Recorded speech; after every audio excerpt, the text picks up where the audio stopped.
Professor K V. തോമസിനെ KPCC പ്രസിഡന്റായി നിയമിക്കാൻ ഹൈക്കമാൻഡിൽ തിരക്കിട്ട നീക്കം.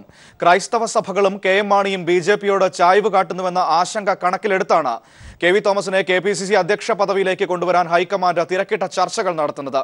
അതേസമയം ഹൈക്കമാൻഡിന്റെ ഈ നീക്കത്തിനെതിരെ എതിർപ്പുമായി ഐ ഗ്രൂപ്പ് രംഗത്തെത്തി. അധ്യക്ഷ പദവിയിലേക്ക് പുതിയയാളെ നിയോഗിക്കുന്നതിനുള്ള ചർച്ചകൾ ഹൈക്കമാൻഡിൽ തകൃതിയാവുകയാണ്. എ ഗ്രൂപ്പ് നായകനായ ഉമ്മൻചാണ്ടിയെ കെ.പി.സി.സി പ്രസിഡന്റ് ആക്കണമെന്നതാണ് എ.ഐ.സി.സി നേതൃത്വത്തിന്റെ നിലപാട്. എന്നാൽ താൻ അധ്യക്ഷ പദവി ഏറ്റെടുക്കാനില്ലെന്ന് ഉമ്മൻചാണ്ടി ആവർത്തിച്ച് കേന്ദ്രം നീക്കിയതോടെ ഹൈക്കമാൻഡ് വെട്ടിലാവുകയായിരുന്നു. തുടർന്ന് ഐ ഗ്രൂപ്പ് പ്രതിനിധിയായ കെ മുരളീധരനോട് ഹൈക്കമാൻഡ് ഈ വിഷയം സംബന്ധിച്ച ചർച്ച നടത്തിയെങ്കിലും കെ മുരളീധരനും തന്റെ പ്രതികൂല തീരുമാനം ഹൈക്കമാൻഡിനെ അറിയിച്ച് തലയൂരി. ഈ സാഹചര്യത്തിലാണ് ഹൈക്കമാൻഡ് കെ.വി. തോമസിനെ പരിഗണിച്ചാലോ എന്ന തിരക്കിട്ട നീക്കത്തിലേക്ക് എത്തിയിരിക്കുന്നത്. പ്രതിപക്ഷ നേതാവ് പദവി ഭൂരിപക്ഷ സമുദായ അംഗത്തിന് നൽകിയ പശ്ചാത്തലത്തിൽ കെ.പി.സി.സി പ്രസിഡന്റ് സ്ഥാനം ന്യൂനപക്ഷ സമുദായത്തിന് നൽകണം എന്നതാണ് ഉമ്മൻചാണ്ടി അടക്കമുള്ള എ ഗ്രൂപ്പ് നേതാക്കളുടെ ആവശ്യം. പക്ഷേ ഇതിനോട് രമേശ് ചെന്നിത്തലയും കൂട്ടരും എതിർപ്പ് അറിയിച്ചിട്ടുണ്ട്. എന്തായാലും അധ്യക്ഷ പദവി എ ഗ്രൂപ്പിന് തന്നെ കൊടുക്കണമെന്ന നിർദ്ദേശം ഉമ്മൻചാണ്ടി ഹൈക്കമാൻഡിന് നൽകിയിരിക്കുകയാണ്. രമേശ് ചെന്നിത്തല പ്രതിപക്ഷ നേതാവായ ശേഷം പൊതുവെ ക്രൈസ്തവ സഭകൾ കോൺഗ്രസിൽ നിന്ന് അകലം പാലിച്ചിരിക്കുകയാണ്. ക്രൈസ്തവ സഭകളും കെ.എം. മാണിയും ബി.ജെ.പിയോട് ആഭിമുഖ്യം കാട്ടി അവർക്കൊപ്പം നീങ്ങുമോ എന്ന ആശങ്കയ്ക്കും ഹൈക്കമാൻഡിൽ വിരാമമായിട്ടില്ല. ന്യൂനപക്ഷ പ്രീണനത്തിലൂടെ കെ.വി. തോമസിനെ കൊണ്ടുവന്ന് കോൺഗ്രസ് ശക്തിപ്പെടുത്താമെന്നാണ് എ.ഐ.സി.സി കരുക്കൾ നീക്കുന്നത്. കെ.പി.സി.സി അധ്യക്ഷ പദവിയിലേക്ക് ആദ്യം പറഞ്ഞുകേട്ട മുല്ലപ്പള്ളി രാമചന്ദ്രൻ, വി.ഡി. സതീശൻ, പി.ടി. തോമസ്, ടി.എൻ. പ്രതാപൻ എന്നിവരുടെ പേരുകൾ ഇപ്പോൾ ചിത്രത്തിലേയില്ല.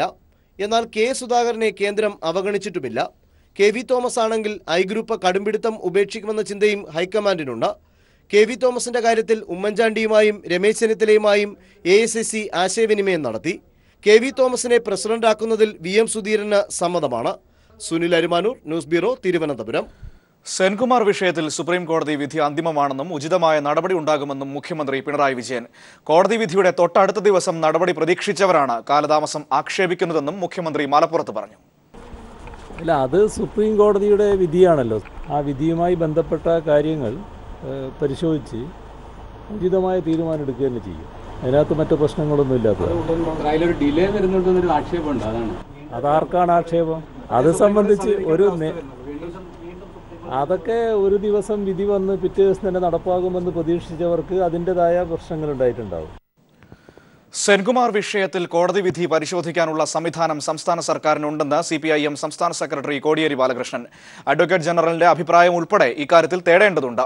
ഇക്കാര്യത്തിൽ ഉചിതമായ നടപടി കൃത്യസമയത്തുണ്ടാവുമെന്നും കോടിയേരി പറഞ്ഞു. സുപ്രീം കോടതി വിധി പരിശോധിച്ച് ആവശ്യമായത് ചെയ്യുമെന്ന് മുഖ്യമന്ത്രി വ്യക്തമാക്കിയല്ലോ. അത് കോടതി വിധി എന്ന് പറയുന്നത് നിയമപരമായിട്ടുള്ളതാണല്ലോ കോടതി പരിശോധിച്ചത്. ആ നിയമപരമായിട്ട് ചെയ്യേണ്ട കാര്യം ഗവൺമെന്റ് ചെയ്യും. താമസത്തിന്റെ പ്രശ്നമൊന്നും ഇതിനകത്തില്ല. അത് കോടതി വിധി പരിശോധിച്ചുകൊണ്ടല്ലേ തീരുമാനിക്കുക. കോടതി വിധി പരിശോധിക്കാൻ സർക്കാരിന് അതിൻ്റെതായ സംവിധാനമുണ്ട്. അഡ്വക്കേറ്റ് ജനറലിൻ്റെ ഉപദേശം തേടണം, സുപ്രീം കോടതിയിൽ കേസ് വാദിച്ച അഭിഭാഷകന്റെ അഭിപ്രായം തേടണം. അതിനുശേഷം സർക്കാർ നിയമപരമായിട്ട് എടുക്കേണ്ട തീരുമാനം എടുക്കും. അതിലൊന്നും ഗവൺമെന്റിന് യാതൊരുവിധ കോടതിയായിട്ടുള്ളൊരു പ്രശ്നമൊന്നും ഇതിനകത്തില്ല എന്നുള്ളത് ഗവൺമെന്റ് തന്നെ വ്യക്തമാക്കിയിട്ടുണ്ടല്ലോ. സംസ്ഥാനത്തെ റേഷൻ വ്യാപാരികൾ നാളെ മുതൽ അനിശ്ചിതകാല സമരത്തിലേക്ക്. റേഷൻ കട നടത്തിപ്പുകാർക്ക് ജീവിക്കാൻ ആവശ്യമായ വേതനം പ്രഖ്യാപിക്കാൻ സർക്കാർ തയ്യാറാകണം എന്നാവശ്യപ്പെട്ടാണ് സമരം. ഭക്ഷ്യഭദ്രതാ നിയമത്തിലെ അപാകതകൾ പരിഹരിക്കുന്നതുവരെ കടകളടച്ച് സ്റ്റോക്ക് ബഹിഷ്കരിക്കാൻ തൃശൂരിൽ ചേർന്ന റേഷൻ ഡീലേഴ്സ് അസോസിയേഷൻ സംസ്ഥാന നേതൃയോഗത്തിൽ തീരുമാനമായി. ഭക്ഷ്യഭദ്രതാ നിയമം നടപ്പാക്കിയതോടെ റേഷൻ വ്യാപാരികളുടെ പ്രതിഫലം കമ്മീഷനായി നൽകുന്ന രീതിയിലേക്ക് മാറി. ഇതോടെ കട നടത്തിപ്പുകാർ വരുമാനം കുത്തനെ ഇടിഞ്ഞ പ്രതിസന്ധിയിലേക്ക് നീങ്ങിയെന്നാണ് ആരോപണം. ജീവിക്കാൻ ആവശ്യമായ വേതനം സർക്കാർ പ്രഖ്യാപിക്കണമെന്നും റേഷൻ കടകളുടെ എണ്ണം വെട്ടിച്ചുരുക്കാനുള്ള തീരുമാനം ഉപേക്ഷിക്കണമെന്നും ആവശ്യപ്പെട്ടാണ് വ്യാപാരികൾ സമരത്തിലേക്ക് നീങ്ങുന്നത്. മെയ് 1 മുതൽ സംസ്ഥാനത്തെ 14,000 റേഷൻ കടകൾ അടച്ചിട്ട സ്റ്റോക്ക് ബഹിഷ്കരിക്കും. റേഷൻ വ്യാപാരികളുടെ മിതവും ന്യായവുമായ ആവശ്യത്തിൽ ഒരു തീരുമാനം ഉണ്ടാകണം എന്ന് കണക്കാക്കിക്കൊണ്ടാണ് ഞങ്ങൾ 1-ാം തീയതി മുതൽ കടയടച്ചിടാനും 2-ാം തീയതി തിരുവനന്തപുരത്ത് ഞങ്ങൾ സെക്രട്ടേറിയറ്റിന്റെ മുമ്പിൽ ഞങ്ങൾ ഉപവാസ സമരം ഞങ്ങൾ ആരംഭിക്കും. നവംബർ മുതൽ മാർച്ച് വരെ അനുവദിക്കപ്പെട്ട ഇടക്കാല ആശ്വാസം നടപ്പായിട്ടില്ലെന്നും കടകളിൽ തൂക്കം ബോധ്യപ്പെടുത്തി സാധനങ്ങൾ എത്തിച്ചു നൽകുന്ന സമ്പ്രദായം നടപ്പായിട്ടില്ലെന്നും വ്യാപാരികൾ ആരോപിച്ചു. നിയമത്തിലെ അപാകതകൾ പരിഹരിക്കാൻ സർക്കാർ ചർച്ചയ്ക്ക് തയ്യാറാകുന്നതുവരെ സമരം തുടരാനാണ് തീരുമാനം. News bureau, Thrissur. കോടനാട് കേസിലെ രണ്ടാം പ്രതി സയന്റെ ഭാര്യയുടെയും മകളുടെയും മരണത്തിൽ അസ്വാഭാവികത ഇല്ലെന്ന് ഡോക്ടർമാർ. കഴുത്തിലേറ്റ മുറിവുകൾ അപകടത്തിൽ സംഭവിച്ചതാകാമെന്ന് നിഗമനം. ഇരുവരുടെയും പോസ്റ്റ്മോർട്ടം തൃശൂർ മെഡിക്കൽ കോളേജിൽ പൂർത്തിയായി. കോയമ്പത്തൂരിൽ ചികിത്സയിൽ കഴിയുന്ന സയന്റെ ആരോഗ്യനിലയിൽ പുരോഗതിയെന്ന് ആശുപത്രി അധികൃതരും അറിയിച്ചു. പാലക്കാട് കണ്ണാടിയിൽ നടന്ന വാഹനാപകടത്തെ തുടർന്ന് മരിച്ച സയന്റെ ഭാര്യ വിനുപ്രിയയുടെയും മകൾ നീതുവിന്റെയും കഴുത്തിൽ കണ്ട മുറിവാണ് സംശയം ഉണർത്തിയത്. അപകടത്തിന് മുമ്പ് ഇവർ കൊല്ലപ്പെട്ടിരുന്നോ എന്നായിരുന്നു പോലീസിന്റെ സംശയം. എന്നാൽ മുറിവുകൾ ഇടിയുടെ ആഘാതത്തിൽ ചില്ലുതുളച്ചു കയറി ഉണ്ടായതാകാം എന്ന നിഗമനത്തിലാണ് ഡോക്ടർമാർ. മുറിവിൽ അസ്വാഭാവികത ഇല്ലെന്നാണ് പോസ്റ്റ്മോർട്ടം ചെയ്ത ഡോക്ടർമാരുടെ നിഗമനം. തൃശൂർ മെഡിക്കൽ കോളേജിലെ പോസ്റ്റ്മോർട്ടത്തിന് ശേഷം ഇരുവരുടെയും മൃതദേഹങ്ങൾ ബന്ധുക്കൾക്ക് കൈമാറി. പോസ്റ്റ്മോർട്ടം റിപ്പോർട്ട് 2 ദിവസത്തിനകം പോലീസിന് ലഭിക്കും. അതേസമയം കോയമ്പത്തൂർ ആശുപത്രിയിൽ ചികിത്സയിൽ കഴിയുന്ന സയന്റെ ആരോഗ്യനിലയിൽ പുരോഗതിയുണ്ടെന്ന് ഡോക്ടർ ടി സുന്ദരരാജൻ അറിയിച്ചു.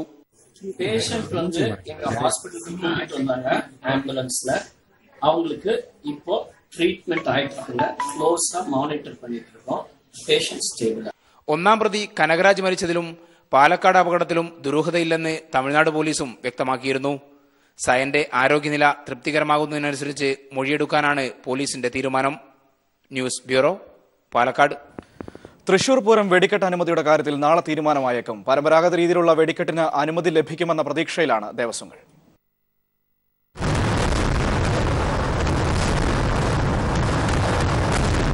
തൃശൂർ പൂരം വെടിക്കെട്ടിന് കേന്ദ്ര എക്സ്പ്ലോസീവ് വിഭാഗം നൽകേണ്ട അനുമതി വൈകുന്നതിൽ വലിയ ആശങ്കയാണ് നിലനിന്നിരുന്നത്. എന്നാൽ മന്ത്രി വി.എസ്. സുനിൽകുമാറും കേന്ദ്രമന്ത്രി നിർമ്മല സീതാരാമനുമായി നടത്തിയ ചർച്ചയിൽ നാളെ തീരുമാനമുണ്ടായേക്കും എന്നാണ് സൂചന ലഭിച്ചത്. ഇതേ തുടർന്ന് കടുത്ത പ്രതിഷേധങ്ങൾ ഒഴിവാക്കാനാണ് ദേവസ്വങ്ങളുടെ തീരുമാനം. 2 മന്ത്രിമാരും അതുപോലത്തെ 2 സർക്കാരുകളും ഇതിനു വേണ്ടിയിട്ടുള്ള എല്ലാ സഹായങ്ങളും ചെയ്യാമെന്നുള്ളത് ഉറപ്പ് നൽകിയിട്ടുണ്ട്. ആ ഉറപ്പുമ്പോൾ ഞങ്ങൾ വെയിറ്റ് ചെയ്തുകൊണ്ടിരിക്കുകയാണ്. ആ ഉറപ്പ് നാളെ ഒരു ഉത്തരവായിട്ട് വരുമെന്നുള്ളതാണ് ഞങ്ങളുടെ പ്രതീക്ഷ. അങ്ങനെയാണെങ്കിൽ എല്ലാ ഭംഗിയോടുകൂടി പൂരം നടക്കും. അനുമതി ലഭിച്ചില്ലെങ്കിൽ ഭാവി കാര്യങ്ങൾ പാറമേക്കാവും തിരുവമ്പാടിയും ചേർന്ന് തീരുമാനിക്കും. വെടിക്കെട്ടിനുള്ള അനുമതി വൈകുന്നതിൽ പ്രതിഷേധിച്ച കൊടിയേറ്റത്തിന്റെ ആഘോഷങ്ങൾ പാറമേക്കാവ് വിഭാഗം ഒഴിവാക്കിയിരുന്നു. ഗുണ്ട്, അമിട്ട്, കുഴിമിന്നൽ തുടങ്ങിയവ ഉപയോഗിക്കുന്നതിനാണ് അനുമതി ലഭിക്കേണ്ടത്. News bureau, Thrissur. കോൺഗ്രസിന്റെ അഖിലേന്ത്യാ നേതാക്കൾ സ്ത്രീപീഡനത്തിന്റെ ആൾക്കാരെന്ന് എം എം മണി. കമ്മ്യൂണിസ്റ്റ് നേതാക്കൾ ആരും സ്ത്രീപീഡനത്തിന് ആക്ഷേപം കേട്ടിട്ടില്ലെന്നും എം എം മണി പറഞ്ഞു. ഏതെങ്കിലും നേതാക്കന്മാർ സ്ത്രീപീഡനം നടത്തിയിട്ട് കേട്ടിട്ടുണ്ടോ? ഏതെങ്കിലും ആക്ഷേപം വന്നിട്ടുണ്ടോ? സ്ത്രീകളെ ബഹുമാനിക്കുകയല്ലാതെ ചെയ്തിട്ടുണ്ടോ? ഒരു സംഭവം പറഞ്ഞാൽ ഞാൻ സുല്ലു പറഞ്ഞു, എൻ്റെ പ്രസംഗം നിങ്ങൾ തെറ്റിദ്ധരിപ്പിച്ച് ആ പാവം സാധു സ്ത്രീകളെ കേൾപ്പിച്ചിട്ട് അവരെ ബേജാറാക്കി അവർക്ക് ഈ സൗകര്യമെല്ലാം ചെയ്തു കൊടുത്ത് പണിയെല്ലാം നടത്തിച്ചത് നിങ്ങളാണ് എന്നാണ് എൻ്റെ നിഗമനം. അതാണ്. മാധ്യമങ്ങൾക്കെതിരെ രൂക്ഷ വിമർശനവുമായി എളമരം കരീം. 3.5 ലക്ഷം തൊഴിലാളികളുടെ സമരം ചർച്ച ചെയ്യാത്ത മാധ്യമങ്ങൾ 3 പേരുടെ സമരം ചർച്ച ചെയ്യുന്നുവെന്നും ഇപ്പോൾ നടക്കുന്ന ചാനൽ ചർച്ചകൾക്ക് പിന്നിൽ ഇടതുപക്ഷത്തെ തകർക്കാനുള്ള രാഷ്ട്രീയ അജണ്ടയെന്നും എളമരം കരീം പറഞ്ഞു. മാധ്യമങ്ങൾ നമ്മുടെ നാട്ടിലെ ചാനലുകളിൽ ഭൂരിപക്ഷവും പുസ്തക മുതലാളിമാരുടെ നിയന്ത്രണത്തിലുള്ളതാണ്. ഈ ചാനലുകളെല്ലാം വൈകുന്നേരവും രാത്രിയൊക്കെ നടക്കുന്ന ചർച്ചകളിൽ ഇടതുപക്ഷ പാർട്ടിക്കെതിരെ കേരളത്തിൽ LDF-നെതിരെ നടത്തിക്കൊണ്ടിരിക്കുന്ന പരിഹാസം, ആക്ഷേപം, അധിക്ഷേപം വെറുതെയാണ് നിങ്ങൾ വിചാരിക്കുന്നത്. അതൊക്കെ ഒരു രാഷ്ട്രീയ അജണ്ടയുടെ ഭാഗമാണ്. കേരളത്തിലെ ഒരു പ്രമുഖ ചാനൽ ഏഷ്യാനെറ്റ്, RSSകാരനായ രാജീവ് ചന്ദ്രശേഖരനാണ് അതിന്റെ മുതലാളി. ഓരോന്നിനും ഓരോ രാഷ്ട്രീയമുണ്ട്. ഹൈവേ പുനർനിർമ്മാണവുമായി ബന്ധപ്പെട്ട് കഴിഞ്ഞ 4 മാസമായി കേന്ദ്രം അലംഭാവം കാട്ടുന്നതായി പൊതുമരാമത്ത് മന്ത്രി ജി സുധാകരൻ. ഇതുമൂലം ടെൻഡർ നടപടികൾ വൈകിപ്പിച്ചതാണ് പണി പൂർത്തീകരിക്കാൻ കാലതാമസമുണ്ടായതെന്നും മന്ത്രി പറഞ്ഞു. ദേശീയപാത വികസനത്തിന് വേണ്ടി പൊതുമരാമത്ത് വകുപ്പ് സ്ഥലമേറ്റെടുത്ത് വികസനവുമായി മുൻപോട്ടു പോകുമ്പോൾ പൊതുസ്ഥലം കയ്യേറി വികസനം തടസ്സപ്പെടുത്തുന്നവരെ ജനങ്ങൾ ഒറ്റക്കെട്ടായി എതിർക്കണമെന്ന് പൊതുമരാമത്ത് വകുപ്പ് മന്ത്രി ജി സുധാകരൻ പറഞ്ഞു. അമ്പലപ്പുഴയിൽ ദേശീയപാത ഉദ്യോഗസ്ഥരുടെയും കരാറുകാരുടെയും യോഗത്തിന് ശേഷം മാധ്യമപ്രവർത്തകരോട് സംസാരിക്കുകയായിരുന്നു അദ്ദേഹം. നാഷണൽ ഹൈവേ ഗവൺമെൻറ്റിൻ്റെ പ്രോപ്പർട്ടിയായ ദേശീയപാതയിൽ അനുവാദമില്ലാതെ, ലൈസൻസ് ഇല്ലാതെ അവിടെ കയറി കുറേ കാലം എന്തെങ്കിലും കച്ചവടം നടത്തി. അതൊക്കെ സാധാരണക്കാരാണ്, പാവങ്ങളാണ്, നമുക്ക് തർക്കമില്ല. പക്ഷേ അവരുടെ വകയെ അത് ചെല്ലു ബാധിക്കുകയാണ്. അവിടുന്ന് മാറത്തില്ലെന്ന് അവിടെ എന്താ സ്ഥിതി? പിന്നെ ഞങ്ങൾ 4 വരിയാക്കും. ഹൈവേ പ്രൊട്ടക്ഷൻ ആക്ട് പ്രകാരം കുറ്റകൃത്യമാണ്. തടവ് ശിക്ഷ കിട്ടുന്നത് കുറ്റം ചെയ്ത് കൊണ്ട് ഞങ്ങളത് തടവിലാക്കാനൊന്നും പോകുന്നില്ല. LDF സർക്കാർ അധികാരത്തിൽ വന്ന ശേഷമാണ് ആധുനിക സാങ്കേതിക വിദ്യ ഉപയോഗിച്ച് കുറഞ്ഞ ചെലവിൽ ദേശീയപാത നിർമ്മാണം ആരംഭിച്ചത്. ഇതിൽ അമർഷം പൂണ്ട ഒരു വിഭാഗം കരാറുകാർ തനിക്കെതിരെ ഭീഷണിക്കത്തയച്ചതായും മന്ത്രി പറഞ്ഞു. ഒരു സംഘടന, പേരൊന്നും ഞാൻ പറയുന്നില്ല, അതിൻ്റെ ഒരു പ്രസിഡന്റ്, വർക്കിംഗ് പ്രസിഡന്റ്, അയാൾ പറയുകയാണ് സോഷ്യൽ ഓഡിറ്റുമായി മുന്നേറിയാൽ നിങ്ങൾ ആ സ്ഥാനത്തിരിക്കുമെന്ന് ഉറപ്പ് വേണ്ട. മന്ത്രി കരുതുകയാണ് ഒരു ചെറുകിട കോൺട്രാക്ടർ വരാ. അവിടെ അഹങ്കാരം ഒന്ന് ആലോചിച്ച് നോക്കും. കഷ്ടപ്പാടെന്ന് ഞങ്ങളോട് ആരും പറയണ്ട. ഞങ്ങളാരും മന്ത്രിയാവാനും ജനിച്ചവരല്ല. മന്ത്രിസ്ഥാനം ഞങ്ങൾക്ക് അവകാശമില്ലാത്തതെന്ന് പറയാൻ പറ്റില്ല. ഇതൊക്കെ ഭീഷണിയാണ്. News bureau, Alappuzha. 12 കോടി രൂപ മുടക്കി നിർമ്മിച്ച കണ്ണൂർ ധർമ്മശാലയിലെ ഇന്ത്യൻ കോഫി ഹൌസ് കെട്ടിട സമുച്ചയത്തിന്റെ ഉദ്ഘാടനം നാളെ മുഖ്യമന്ത്രി നിർവഹിക്കും. ആധുനിക സൗകര്യങ്ങളോടെ നിർമ്മിച്ച കെട്ടിടം ഉദ്ഘാടനം ചെയ്യുന്നതോടെ ഇന്ത്യൻ കോഫി ഹൌസിന്റെ വളർച്ചയിലെ മറ്റൊരു നാഴികക്കല്ലാകും. പുതിയ കാലത്തെ നക്ഷത്ര ഹോട്ടലുകളോട് കിടപിടിക്കും വിധം, എന്നാൽ സാധാരണക്കാരന് സമീപിക്കാവുന്ന വിധം, അവൻ ആഗ്രഹിക്കുന്ന വിധം മിതമായ നിരക്കിൽ നല്ല ഭക്ഷണം. കണ്ണൂർ ധർമ്മശാലയിലെ ഈ കോഫി ഹൌസ് കെട്ടിട സമുച്ചയം ലോക തൊഴിലാളി ദിനത്തിൽ മുഖ്യമന്ത്രി നാടിന് സമർപ്പിക്കും. 40 സെന്റ് ഭൂമിയിൽ 3 നിലകളുള്ള കെട്ടിടത്തിൽ ഗ്രൗണ്ട് ഫ്ലോറിൽ വെജിറ്റേറിയൻ, നോൺ വെജിറ്റേറിയൻ റെസ്റ്റോറന്റുകളും റിസപ്ഷനും പ്രവർത്തിക്കും. 200 പേർക്ക് വീതം ഒരേ സമയം ഭക്ഷണം കഴിക്കാം. 1-ാം നിലയിൽ 250 സീറ്റുകളുള്ള AC കോൺഫറൻസ് ഹാളും ഭക്ഷണശാലയും ഒരുക്കിയിട്ടുണ്ട്. 2-ാം നിലയിൽ 11 ഫാമിലി AC സ്യൂട്ട് മുറികൾ. ഇവിടെ VIP-കൾക്കും മറ്റും താമസമൊരുക്കാം. അണ്ടർഗ്രൗണ്ടിലും താഴത്തെ നിലയിലും 40 വാഹനങ്ങൾക്ക് പാർക്കിംഗ് സൗകര്യവുമുണ്ട്. ഞങ്ങൾ കാലത്തിന് മുമ്പേ നടക്കുന്നു എന്ന് അവകാശപ്പെടുന്നില്ല. പക്ഷേ കോഫി ഹൗസുകൾ കാലത്തിനൊപ്പം നടത്തിക്കാൻ ആവശ്യമായ ഒരു എളിയ ശ്രമം ഞങ്ങളുടെ ഭാഗത്തു നിന്നുണ്ടായിട്ടുണ്ട്. 1958-ൽ AKGയുടെ നേതൃത്വത്തിൽ പ്രവർത്തനം തുടങ്ങിയ കോഫി ഹൗസ് സംഘം ഒരു ദശകത്തിനിപ്പുറം വിസ്മയകരമായ വളർച്ച കൈവരിച്ചതിന്റെ ഏറ്റവും പുതിയ ഉദാഹരണം കൂടിയാണ് ഈ കെട്ടിട സമുച്ചയം. ശുദ്ധമായ ഭക്ഷണത്തിന്റെയും വിലക്കുറവിന്റെയും വൃത്തിയുടെയും ഇടമായി സാധാരണക്കാരന്റെ മനസ്സിൽ എന്നും കൊണ്ടു നടന്ന കോഫി ഹൗസുകൾ കാലത്തിനു മുൻപേ വീണ്ടും സഞ്ചരിക്കുകയാണ്. PV Joshila, news bureau, Kannur. ഇപ്പോൾ ഒഞ്ചിയത്ത് രക്തസാക്ഷി ദിനത്തിന്റെ ഓർമ്മ പുതുക്കി മുഖ്യമന്ത്രി പിണറായി വിജയൻ സംസാരിക്കുന്നു. BJP ഭരിക്കുക എന്ന് പറയുമ്പോൾ RSSന്റെ നയമാണ് നടപ്പാക്കുന്നത്. RSS നയം നമ്മുടെ രാജ്യം അംഗീകരിച്ചിട്ടുള്ള പൊതുവായ നിലപാടുകൾക്കെതിരായിട്ടുള്ളതാണ്. ഇപ്പം നമ്മുടെ രാഷ്ട്രം ഒരു മതനിരപേക്ഷ രാഷ്ട്രമാണ്. RSSന് മതനിരപേക്ഷതയോട് തെല്ലും ബഹുമാനമില്ല. ഇതാണ് നമ്മുടെ രാജ്യത്ത് ഇപ്പോൾ ഉണ്ടായിട്ടുള്ള പ്രതിസന്ധിയുടെ ഏറ്റവും പ്രധാനപ്പെട്ട കാരണം. ഇവിടെ നാം കാണേണ്ട ഒരു വസ്തുത, മതനിരപേക്ഷത നമ്മുടെ രാജ്യത്തിനൊരു ആപത്താണ് എന്ന് കാണുന്ന RSSന്റെ നേതൃത്വത്തിൽ മതനിരപേക്ഷത തകർക്കാനുള്ള നീക്കങ്ങളാണ് നടന്നുകൊണ്ടിരിക്കുന്നത്. എന്തുമാകാമെന്ന അവസ്ഥയിലാണ് കാര്യങ്ങൾ. ഒട്ടേറെ സംഭവങ്ങൾ ഈ അടുത്ത കാലത്ത് നമ്മുടെ രാജ്യത്തുണ്ടായിരുന്നു. എന്തും ആക്രമണത്തിനുള്ള ഉപാധിയാക്കി മാറ്റുകയാണ്. അത് കഴിക്കുന്ന ഭക്ഷണത്തിൻ്റെ പേരിൽ, നിങ്ങളുടെ അടുക്കളയിൽ സൂക്ഷിച്ചിട്ടുള്ള സാധനങ്ങളുടെ പേരിൽ, നമ്മുടെ നാട്ടിലെ പശുവിൻ്റെ പേരിൽ എല്ലാം ആക്രമണങ്ങൾ നടക്കുകയാണ്. ഇതെവിടം വരെ എത്തി എന്നതിൻ്റെ ഏറ്റവും വലിയൊരു ഉദാഹരണം ഇന്നത്തെ പത്രങ്ങളിലുണ്ട്. റോഡിലൂടെ ഒരു വാഹനം ഓടിച്ചു പോകുന്നു, ഒരു പശു മുന്നിൽ. അപ്പോൾ അയാൾ ഓണടിച്ചപ്പോൾ പശു ഓടി. അപ്പോൾ പശുവിനെ ദ്രോഹിച്ചു എന്ന് പറഞ്ഞ് അദ്ദേഹത്തിൻ്റെ കണ്ണടിച്ചു പൊട്ടിച്ചു. ഈ വണ്ടിയുടെ ഡ്രൈവറുണ്ട്. ഇതാണ് നമ്മുടെ രാജ്യം.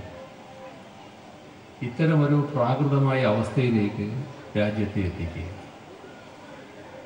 നമ്മുടെ രാജ്യത്ത് ചില ഭാഗങ്ങളിൽ, കേരളം പോലെയല്ലല്ലോ, കേരളത്തിൻ്റെ ജീവിത സാഹചര്യമല്ല മറ്റു പലയിടത്തുമുണ്ട്. ഇപ്പോൾ ഗുജറാത്തൊക്കെ വലിയ അഭിവൃദ്ധി നേടി എന്നൊക്കെ പറയുമ്പോഴും ജനങ്ങൾ വലിയ തോതിലുള്ള ഉച്ചനീചത്വത്തിലാണ് കഴിയുന്നത്. നമ്മുടെ പട്ടികജാതി വിഭാഗത്തിൽപ്പെട്ടവർ ഇപ്പോഴും പശു ചത്താൽ ആ പശുവിൻ്റെ തോലുരിഞ്ഞ് കിട്ടുന്ന പൈസ കൊണ്ട് ഉപജീവനം നടത്തി പോകുന്നവരാണ്. അങ്ങനെ കുറച്ച് ചെറുപ്പക്കാർ ചത്ത പശുവിൻ്റെ തോലുരിഞ്ഞ് അതവരുടെ ജോലിയാണ്. ആ ജോലി ചെയ്താണ് അവർ ജീവിതം പുലർത്തുന്നത്.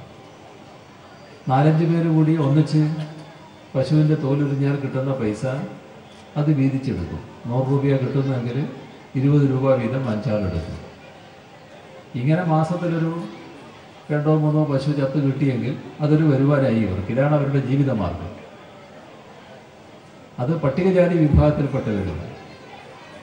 അവരെ പരസ്യമായി നഗ്നരാക്കി നിർത്തി തല്ലുന്ന കാഴ്ച നമ്മുടെ ലോകത്തിന് കാണേണ്ടതായി വന്നു. ഇത്തരമൊരു പ്രാകൃതമായ അവസ്ഥയിലേക്ക് നമ്മുടെ രാജ്യത്തെ എത്തിച്ചിരിക്കുന്നതാണ്. എന്തുമാകാമെന്നതാണ് നില.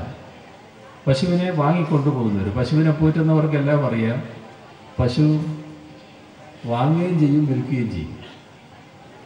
അപ്പോൾ പശുവിനെ വാങ്ങും, പശുവിനെ വിൽക്കും. എല്ലാ കാലവും ഒരേ പശുവിൻ്റെ വീട്ടിലുണ്ടാവണമെന്നില്ല. സ്വാഭാവികമായും കൂടുതൽ പശുവിനെ വേണ്ടവർ പശുവിനെ വാങ്ങും. ഒരു ഘട്ടം കഴിഞ്ഞാൽ ചില പശുവിനെ ചിലർ വിൽക്കും. ഈ പുതിയ പശുവിനെ വേണമെന്ന് ആഗ്രഹിക്കുന്നവർ വാങ്ങാൻ ആഗ്രഹിക്കുമ്പോൾ പശുവിനെ വാങ്ങുകയല്ലേ ചെയ്യുക. ആ പശുവിനെ വാങ്ങിപ്പോകുന്ന ആളുകളെ തടഞ്ഞു നിർത്തി ഭീകരമായി മർദ്ദിച്ച് ഒരാളെ കൊന്നു. രാജസ്ഥാനിലാണ് അത് സംഭവിച്ചത്. എന്താ എന്നിട്ടുണ്ടായത്? ഇവരെ പേരിൽ കേസ്. ഈ പശുവിനെ വാങ്ങിക്കൊണ്ടുപോകുന്ന സർട്ടിഫിക്കറ്റൊക്കെ ഉണ്ട്, വിറ്റ സർട്ടിഫിക്കറ്റ് ഉണ്ട്, തദ്ദേശ ഭരണ സ്ഥാപനം സാക്ഷ്യപ്പെടുത്തിയ സർട്ടിഫിക്കറ്റ് ഉണ്ട്. അതൊന്നും കാണിച്ചിട്ട് യാതൊരു വിലയില്ല. ഈ ഭ്രാന്ത് പിടിച്ച ആളുകൾ ഒരാളെ തല്ലിക്കൊന്നു, ബാക്കി ആളുകൾക്ക് ഭീകരമായി പരിക്കും. കേസ് ഇവരുടെ പേര്. അതാണ് അവിടുത്തെ പോലീസിൻ്റെ നില. ഇങ്ങനെയൊരു ഭ്രാന്തമായ അവസ്ഥയിലേക്ക് നമ്മുടെ രാജ്യത്തെ എത്തിച്ചുകൊണ്ടിരിക്കുക. ഏത് കാര്യത്തിലും വർഗീയ സംഘർഷം ഉണ്ടാക്കുക. അടുത്ത നാളിൽ ഗുജറാത്തിലൊരു സംഭവം ഉണ്ടായി. പഴയ കലാപത്തെ ഓർമ്മിപ്പിക്കുന്ന, അവിടുത്തെ വംശഹത്യയെ ഓർമ്മിപ്പിക്കുന്ന തരത്തിലുള്ള ഒരു സംഭവമാണ്. 2 കുട്ടികൾ, വിദ്യാർത്ഥികൾ തമ്മിലെന്തോ വാക്കേറ്റുണ്ടായി, ചെറിയ കശവിശയുണ്ടായി. ആളൊക്കെ കൂടി 2 ആളെയും പിടിച്ച് മാറ്റി പ്രശ്നം തീർന്നു. അവിടെ അവസാനിച്ചു എന്നാണ് വിചാരിച്ചത്. പക്ഷേ ഒരു കുട്ടി മുസ്ലിമും ഒരു വിദ്യാർത്ഥി ഹിന്ദുവായിരുന്നു. ഈ ഹിന്ദുവായ വിദ്യാർത്ഥിക്ക് വേണ്ടി അവിടെയുള്ള പ്രശ്നം തീർന്നു. ഒരു പ്രശ്നം ബാക്കിയില്ല. അവർ തമ്മിലുള്ള പ്രശ്നം തീർന്നു. പക്ഷേ വർഗീയമായത് ഏറ്റെടുത്തു. എന്നാൽ 7000-ഓളം ആളുകൾ ഈ വില്ലേജിലേക്ക് ചെന്നു. ആ വില്ലേജ് ചെന്ന് ഭീകരമായ ആക്രമണം. എല്ലാ വീടും കത്തിച്ചു. വില്ലേജ് എന്ന് പറഞ്ഞാൽ നമ്മുടെ ഇവിടുത്തെ വില്ലേജുകൾ പോലെയല്ല. നമ്മുടെ വില്ലേജുകളും പട്ടണങ്ങളും തമ്മിലൊന്നും വ്യത്യാസമില്ല. ഇവിടുന്ന് ഇപ്പോൾ വടകരപ്പരവി പോയാൽ ഏതാ വില്ലേജ് ഏതാ പട്ടണം തിരിച്ചറിയാൻ പറ്റും. തുടർച്ചയായിട്ട് നമ്മൾ ആളുകൾ താമസിക്കുന്ന സ്ഥലമാണ്. ഇത് വില്ലേജ് എന്ന് പറയുമ്പോൾ ഒരു പ്രത്യേക പ്രദേശമായിരിക്കും. അവിടെ കുറേ ആളുകൾ താമസിക്കുകയാണ്. ആ വില്ലേജിനെയാണ് ആക്രമിക്കുന്നത്. അത് മുസ്ലിം ഭൂരിപക്ഷ പ്രദേശമായിരിക്കും. എല്ലാ വീടും കത്തിച്ചു കളയും. വീട് കത്തിക്കുന്നതിന് മുൻപ് ആ വീട്ടിലുള്ള സാധനങ്ങൾ കൊള്ളയടിച്ചു. ഇവിടെ ഒരു ഭീകര അന്തരീക്ഷം സൃഷ്ടിക്കുന്നതിന് വേണ്ടി ഒരാളെ ആദ്യം അങ്ങ് തല്ലിക്കൊന്നു. ആ സമയത്ത് ഒരു വലിയ മുസ്ലിം ആരാധനാലയത്തിൽ അവരുടേതായ ആ മുസ്ലിം വിഭാഗത്തിൻ്റെതായ ഒരു പരിപാടി നടക്കുന്ന ഘട്ടമാണ്. ഇവിടെയുള്ള കുറേ പേര് അവിടെയായിരുന്നു. അതുകൊണ്ട് അവർ രക്ഷപ്പെട്ടു ഒരു കണക്കിന്. മറ്റൊരു തരത്തിൽ ഇവിടെ ഉണ്ടാകേണ്ടിയിരുന്ന പലരും അവിടെ ഇല്ലാത്തതുകൊണ്ട് മറ്റൊരു സംഭവവും ഉണ്ടായില്ല. ഇവിടെ കുറേ സ്ത്രീകളും കാര്യങ്ങളൊക്കെ ഉള്ളത്. ഒരാളെ തല്ലിക്കൊന്നതോടുകൂടി എല്ലാവരുടെയും മുന്നിലിട്ട് തല്ലിക്കൊല്ലില്ലേ. അപ്പോൾ മറ്റുള്ളവർ ഓടിപ്പോകേണ്ട അവസ്ഥ വന്നു. ആ വീടുകളിലാണെങ്കിൽ പെൺകുട്ടികളുടെ കല്യാണം എടുത്ത ചില വീടുകളുണ്ട്. അതിനുവേണ്ടി അവർ സൂക്ഷിച്ച സ്വർണമുണ്ട്, വലിയ സ്വർണം മുഴുവൻ കൊള്ളയും. ആദ്യം കൊള്ള നല്ലോണം നടത്തി, പിന്നെയാണ് എല്ലാ വീടും തീ വെച്ചത്. അപ്പോൾ പോലീസുണ്ട് അവിടെ. പോലീസ് അവരോട് പറയാണ്, ഈ ആളുകളോട് നിങ്ങൾ ഓടിക്കും, ഓടിയിട്ട് അപ്പുറത്തൊരു മൈതാനി പോലെയുണ്ട്, അവിടെ പോയി നിന്നു. ഇതാണ് നമ്മുടെ രാജ്യത്തിൻ്റെ അവസ്ഥ. നമ്മുടെ രാജ്യത്ത് മതന്യൂനപക്ഷങ്ങളെ എങ്ങനെ കൈകാര്യം ചെയ്യുന്നു എന്നാണ് ഇവിടെ നമുക്ക് കാണാൻ കഴിയുന്നത്. ഇത്തരമൊരു ഭ്രാന്തമായ അവസ്ഥ സൃഷ്ടിക്കുകയാണ്. ഇതൊരു ഭാഗം. ഇതിൻ്റെ കൂടെ ജനാധിപത്യപരമായ മൂല്യങ്ങൾ തകർക്കുന്ന നിലയാണ് വന്നുകൊണ്ടിരിക്കുന്നത്. ജനാധിപത്യ മൂല്യങ്ങൾ തകർക്കാൻ ഒരു പ്രയാസമില്ല, ഒരു മടിയുമില്ല. നമ്മുടെ രാജ്യത്ത് ആദ്യത്തെ സ്വാതന്ത്ര്യാനന്തര ഇന്ത്യയിലെ പണ്ഡിറ്റ് ജവഹർലാൽ നെഹ്റുവിൻ്റെ കാലം തൊട്ടുള്ള ഗവൺമെൻറ്റുകൾ സ്വീകരിച്ചു വരുന്ന ജനാധിപത്യ മര്യാദകളുണ്ട്. അത് നമ്മുടെ രാജ്യം ഒരു ഫെഡറൽ സംവിധാനമുള്ള രാഷ്ട്രമാണ്. ഇവിടെ സമൃദ്ധമായ സംസ്ഥാനങ്ങളും ശക്തമായ കേന്ദ്രവും എന്ന നിലയാണ് പൊതുവെ അംഗീകരിക്കേണ്ടത്. പക്ഷേ നമ്മുടെ രാജ്യത്ത് ഇപ്പോൾ അധികാരത്തിലിരിക്കുന്ന RSS നേതൃത്വം അംഗീകരിച്ച ഗവൺമെൻറ്റിന് സംസ്ഥാനങ്ങൾക്ക് ശക്തി ലഭിക്കുന്നത് നല്ലതല്ല.